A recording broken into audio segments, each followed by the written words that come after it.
kita hendak hadir di majlis-majlis ilmu karena hendak berkumpul lawan orang banyak. Sunnah juga lamun diniati. Lamunnya kada diniati bang, bisa jadi mubah aja. Ya nang hukum nang ketiga mubahun, hukum mandi itu bisa harus idza kana litabarrudi, karena tujuannya untuk mendinginkan awak, artinya hendak bersigar-sigar aja. Ya kan, makanya julun apa, perbuatan yang biasa itu bisa menjadi luar biasa dengan berkat adanya niat. Kayak mandi kan kegiatan kita sehari-hari, dan hukumnya asal hukum mandi tersebut tadi harus selama kada mengerjakan perbuatan yang mewajibkan mandi, maka hukum mandi tersebut asalnya harus. Ya kan, kayak mandi kita nang beisukan atau mandi sore. Itu tujuan mandi tadi lamunnya cuman sekadar untuk menyigarakan awak, mandi dulu najar sekira sigar. Nah berarti mandinya itu mubah aja dan kada dapat pahala. Ya kan? Tapi lamunnya diniatinya mandinya tadi karena hendak melaksanakan ibadah sholat kah misalnya, atau karena hendak hadir majlis maulid kah misalnya, ya kan? Atau yang lebih mudahnya apa? Niat mandi sebagaimana apa yang diniati para orang-orang soleh yang terdahulu. Secara umum, niat mandi secara umum supaya dapat pahala, sahaja hukum mandi sebagaimana apa yang diniati oleh ulama-ulama atau orang-orang soleh yang terdahulu dengan niat-niat mereka yang baik. Nah jadi mandinya kita nang sekalipun tujuan asalnya hendak bersigar-sigar jadi pahala, ya kan? Atau misalnya mandinya jadi awit tanawzufi bidunin niyatin salihah, atau niat mandinya sekadar membarasihi badan, sekedar membersihkan badan tanpa disertai dengan niat yang baik. Nah itu mubah juga hukumnya. Makanya hukum mandi itu kan kita hendak mandi sehari sekali kah boleh, hendak mandi 2 hari sekali pun boleh. Kalau jadi masalah karena mubah aja asalnya. Bahkan waktu bubuhan ulun lagi mengaji di Hadramut itu, lamunnya musim dingin kadang-kadang mandi itu cuman seminggu itu 2 kali karena saking dinginnya. Jadi mandi itu kadang-kadang cuman seminggu 2 kali kalau lagi musim dingin. Karena tadi asal hukum mandi itu mubah atau harus. Kemudian yang keempat makruhun. Mandi itu pun bisa dihukumi makruh apabila mandinya itu al-ghuslu bil inghimasi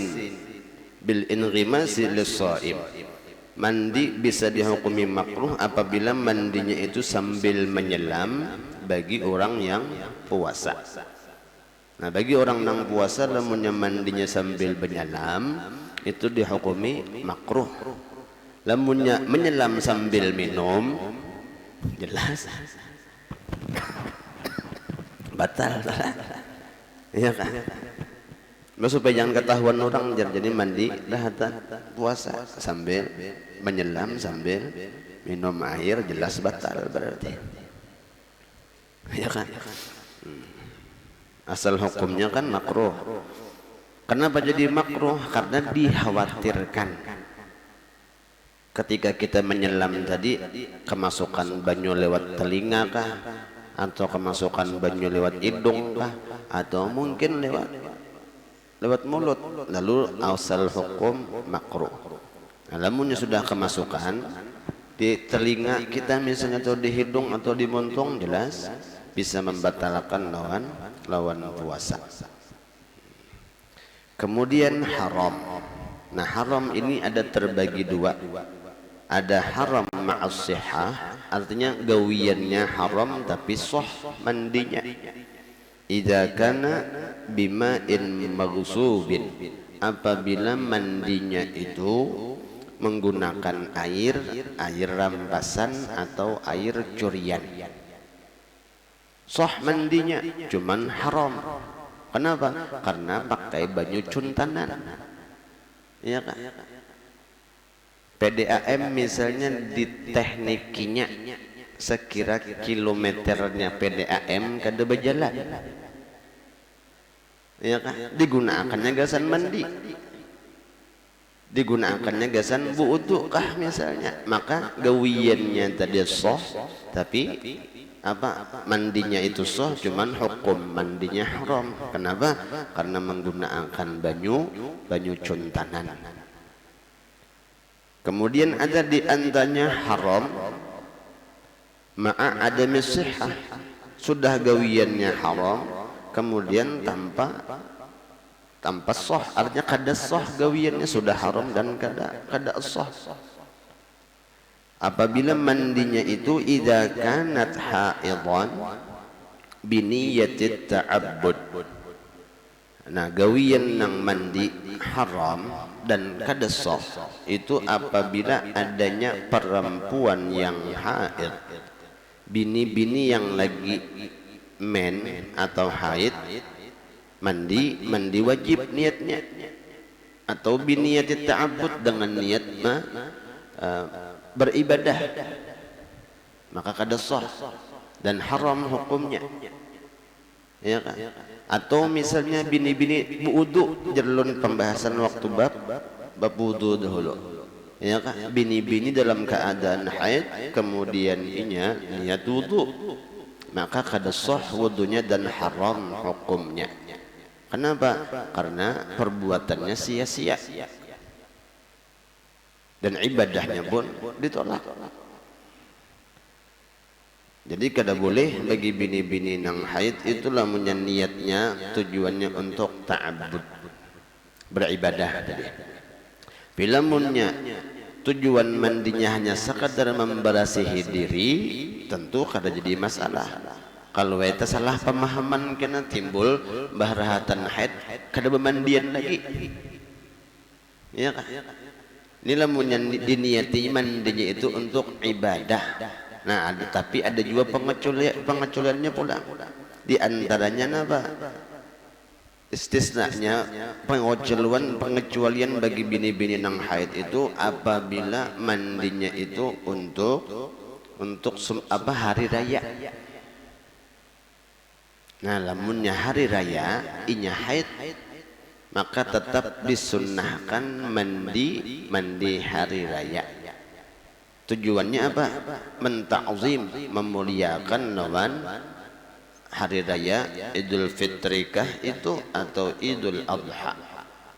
Jadi boleh bagi bini-bini nang haid itu mandi sunnah ketika hari raya, baik hari raya Idul Fitri atau Idul Adha.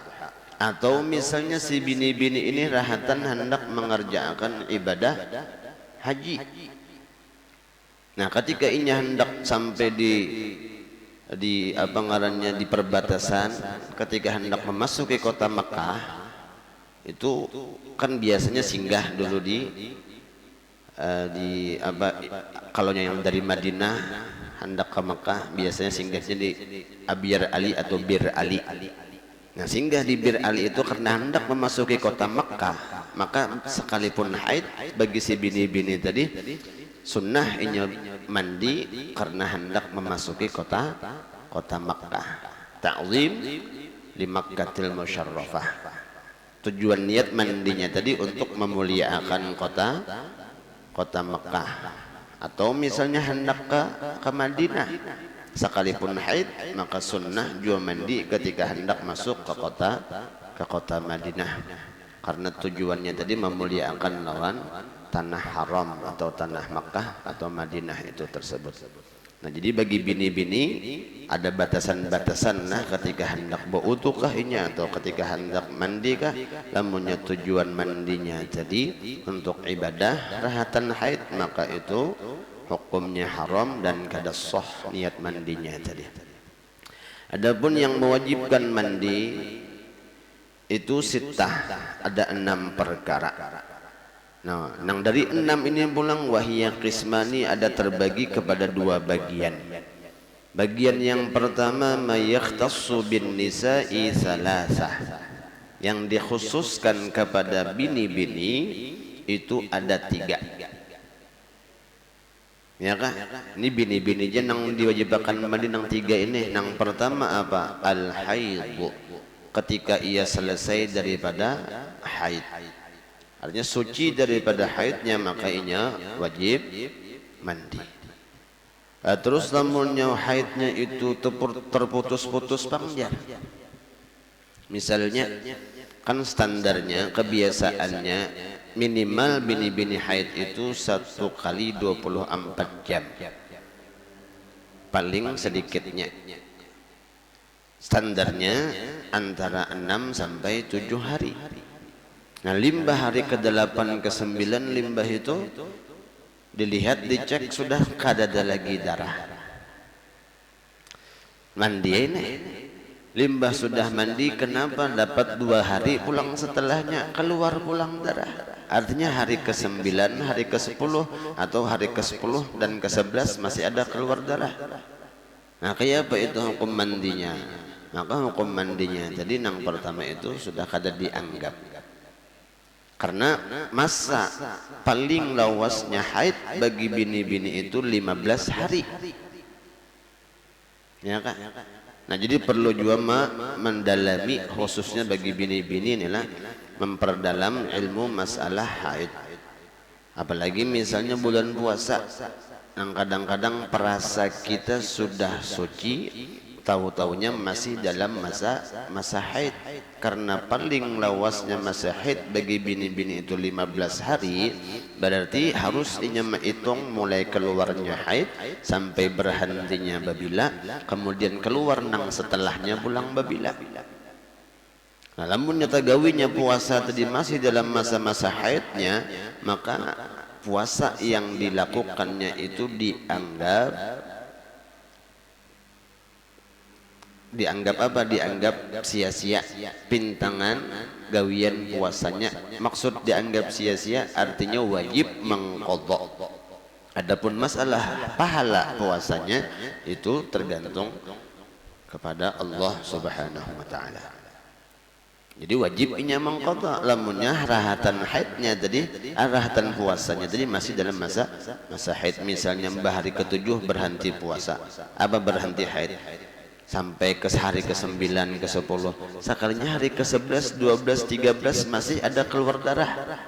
Nah, berarti puasa nang di hari ke-8, ke-9, ke-10 atau sampai mungkin ke-11 tadi puasanya kada dianggap, artinya wajib diqadha. Kemudian di antaranya lagi yang khusus bagi bini-bini yang mewajibkan mandi itu wan nifas, artinya darah nifas.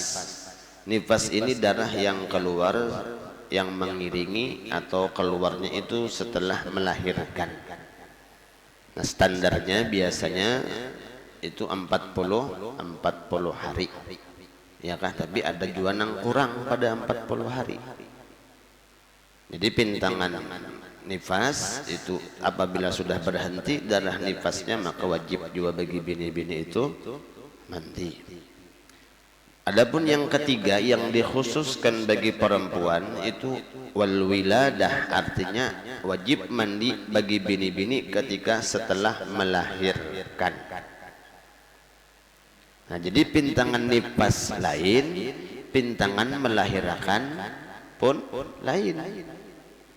Jadi seandainya bini-bini itu melahirkan tanpa disertai dengan darah nifas, maka tetap diwajibkan mandi. Kenapa? Karena setelah melahirkan ada kewajiban bagi bini-bini untuk mandi, sekalipun kada ada kada darah nifas. Kalau misalnya khawarikul adah, keluar daripada kebiasaan, ya kah? Lahir bersih, kada darah nang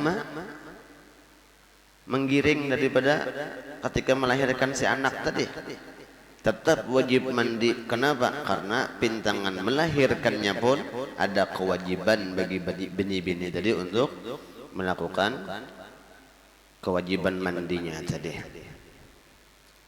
Jadi pintangan melahirkan semacam, pintangan nipas semacam, dan pintangan haid semacam. Kemudian 3 di antaranya mayashtariku fihi ar-rijal wan nisa. Salah satu yang bersamaan antara laki-laki dan bini-bini itu ada 3. Al-jima' yang pertama ketika berhubungan intim atau jima'. Jima' di sini sekalipun misalnya kada keluar air mani, ya kah? Kenapa? Karena kewajiban setelahnya ada di antaranya pulang yang kedua wa khurujul mani, dan yang kedua keluarnya air mani atau sperma. Jadi pintangan jima' semacam, artinya keluarkah kadakah spermanya. Apabila ia sudah melakukan hubungan intim, maka wajib mandi berarti. Sesuai dengan hadis Nabi sallallahu alaihi wasallam, "Idzal taqa khitanani faqad wajabal ghusl." Apabila bertemu 2 sesunatan, ujar baginda Nabi, artinya sesunatan bini-bini lawan sesunatan lelakian, artinya kemaluan bini-bini dengan kemaluan laki-laki itu bertemu, maka wajib mandi sekalipun kada keluar. Kalau misalnya mbah hanyar masuk, iya kah? Abut orang di sebelah api jar. Misalnya cabut teh, nah itu wajib sudah mandi tak? Iya kah? Sekalipun belum keluar. Wa khurujul mani. Kemudian yang kedua, khurujul mani, keluarnya air mani atau sperma. Baik itu dikarenakan jima atau selain daripada jima. Walhasil apabila keluar sperma atau air mani, maka itu wajib mandi.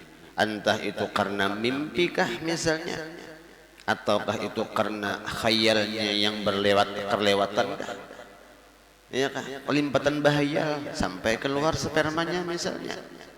Nah itu pun wajib juga mandi, sekalipun tidak melakukan hubungan intim. Wal mautu, dan mati. Nah mati ini wajib mandi bagi si mayitnya. Artinya dimandi, lamunnya wajib mandi mayit suruh mandi sorongan itu, kecuali mati jadi hantu, ya kah? Jadi jar peguruan lun waktu lun nak mengambil ijazah mandi jenazah itu, jar sidin lamunnya mayitnya neh mati jadi hantu, artinya bergerak rahatan nak dimandi bergeraknya, suruh mandi sorang jar sidin, ya kah? Lamunnya kada mau suruh mandi sorang, nah mau hanyar dibacakan. Ya di antaranya ujar abah guru bahari apa? Daf dip dub dam min kulli mati ahmati. Kata mayit tiupakan di banyu jasidin. Kalau misalnya kita melihat buan pemandian nih, mungkin seandainya ada di sini, ketika memandikan jenazah sekalinya bergerak jenazahnya, entah tersalah ngaji apakah bahari, iya kan mayitnya ini.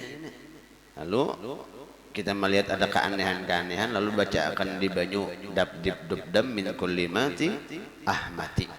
Ahmati juga kesannya nih, kubu ya kan mati tak insyaallah.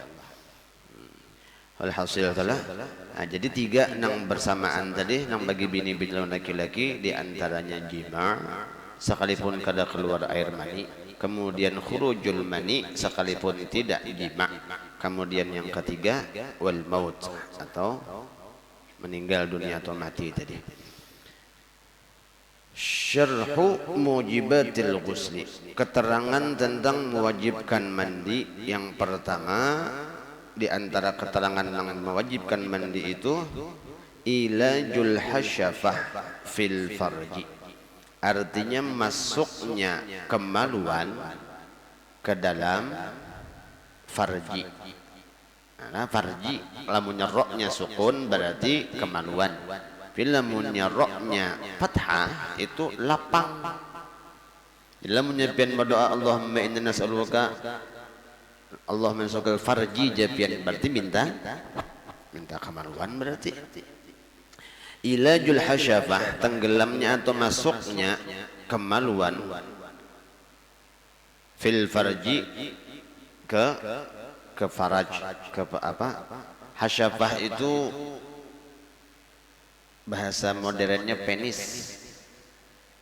Ya kah, dakar. Atau bahasa yang mudah dipaham, maaf lah, bukan berarti bicara jorok di masjid, kada cuma sekadar mempermudah untuk memaham. Hasyafah itu bagian kepala dakar. Ya kah, kepala, bahasa kampungnya kepala butuh kayak itu aja. Ya maaf ulun lah, sekadar supaya memahamakan lawan pembahasannya tah. Ilaj ay idkhal, artinya masuk. Al-hasyafah, nah yang lah al-hasyafah yang dimaksud dengan hasyafah ra'sul dzakar, kepala kemaluan. Wa tusamma, dan dinamakan al-kamrah, disebut juga dengan kepala kemaluan tadi itu, yaitu kepala al-kamrah, yaitu kepala dzakar tadi. Wa dhabitul farji, adapun dhabitnya, penjelasannya farji itu kullu ma yusamma farjan, setiap sesuatu yang disebut farjan atau kemaluan, sawaun akana qubulan, adapun sekalipun adanya itu di bagian depan, au duburan, atau bagian belakang. Nangaran farjan tadi lubang, yang dimaksud farjan itu baik lubang bagian depan atau lubang bagian belakang. Min adamiyin, dari manusia, au ghairihi, atau selain daripada manusia, termasuk binatang. Ya kah? Hayyin, hidupkah, au mayyitin, atau matikah. Jadi seandainya ada orang nang kayak kisah dalam kitab Risalah Mu'awanah Imam Haddad, kalau kada salah di dalam kitab Risalah Mu'awanah itu ada diceritakan tentang orang nang beribadah, orangnya ahli ibadah tapi tanpa disertai ilmu. Jadi karena saking asyiknya lawan ibadahnya, sampai-sampai inya mengambil pemikiran, jadinya lamunnya aku babini khawatir kalau pina mengganggu ibadahku. Jadi lalu akhirnya karena ada biisian ingwan himar atau keledai jar kita, jadi inya melampiaskan nafsunya itu ke keledainya, ke himarnya tadi, supaya kada repot dan kada mengganggu lawan ibadahnya. Ya kan?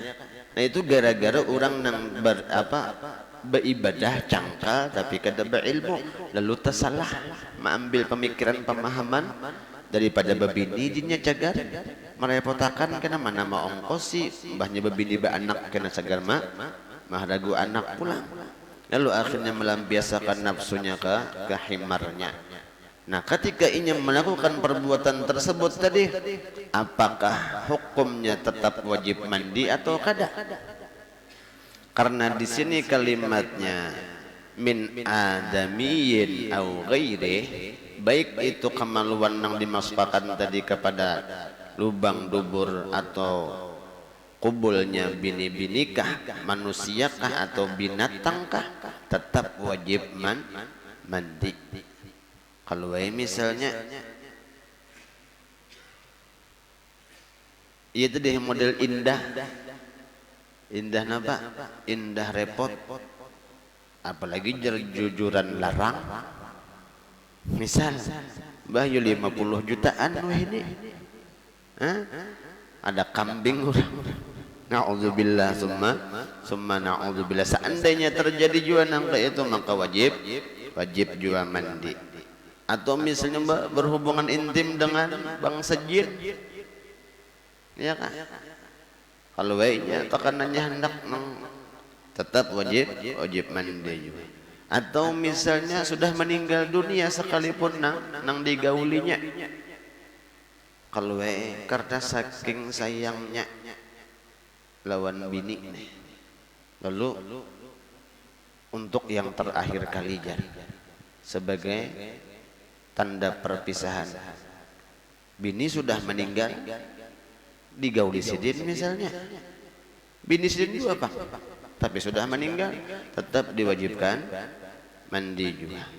Atau rahatan menggauli tadi meninggal salah satu di antaranya maka tetap wajib mandi juga. Jadi dobitnya tadi nang bisa nang mewajibkan mandi itu masuknya hasyafah fil farji. Ketika masuknya bagian kepala kemaluan itu ke dalam farji. Yang dimaksud dengan farji tadi baik lewat depan kah atau lewat belakang kah? Tetap dihukumi farji. Artinya tetap wajib mandi.